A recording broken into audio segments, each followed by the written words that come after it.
First of all అందరికీ sorry. నేనైతే నిన్న వీడియో చేసినో దానివల్ల చాలామంది బాధపడ్డారు, చాలామంది రియాక్ట్ అయ్యారు, చాలామంది సపోర్ట్ చేశారు. సపోర్ట్ చేసిన ప్రతి ఒక్కరికి థ్యాంక్ యూ సో మచ్. నేను చాలా రోజుల నుంచి అన్నీ చూస్తూ ఉన్నా, నేను ఏది ఇప్పుడు పట్టించుకోలేక, కానీ కొంచెం బాధ అనిపించి డిప్రెషన్లోకి వెళ్ళిపోయాను. ఎక్కడ నా ఫ్యామిలీ బాధపడుతారో నాకు చెప్పలేకుండా అని ఆ సిచ్యువేషన్లో అన్నీ ఆలోచించి డిప్రెషన్లోకి వెళ్ళిపోయినా తప్ప నేను ఎవరికి భయపడేదాన్ని కాదు. భయపడితే ఈ స్టేజ్లో నేను ఉండేదాన్ని కాదు. నేను చాలా స్ట్రాంగ్ గర్ల్ని, మీ అందరికీ తెలుసు.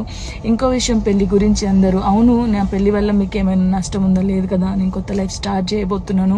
నా కొడుకు నేను చాలా సంతోషంగా ఉండే, ఆ సంతోషంతోనే మీకు ఆన్సర్ నేను చెప్తా. నిన్న చేసిన వీడియోలు కూడా కొంతమంది మంచి తీసుకున్నారు, కొంతమంది చెడు తీసుకున్నారు. అది ఆగదు ఎప్పటికైనా ట్రోలింగ్స్ అనేది. నాకు అది అర్థమైంది. నేను దాన్ని పట్టించుకోవాల్సిన అవసరం నాకు లేదు. నా లైఫ్లో నేను చాలా స్ట్రాంగ్ ఉంటా, ఇంకా ముందుకు వెళ్తూనే ఉంటా.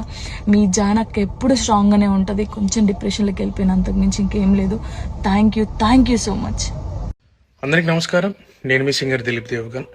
ముందుగా నా పాటలను ఆదరించి నన్ను ఈ స్థాయిలో నిలబెట్టినటువంటి ప్రేక్షక దేవుళ్ళకి మరియు మీడియా మిత్రులందరికీ నమస్కారం అండి. నేను రీసెంట్గా ఏదైతే పోస్ట్ చేసినటువంటి ఒక ఫోటోని విపరీతంగా ట్రోల్ చేస్తున్నారు. అవునండి, నిజమే.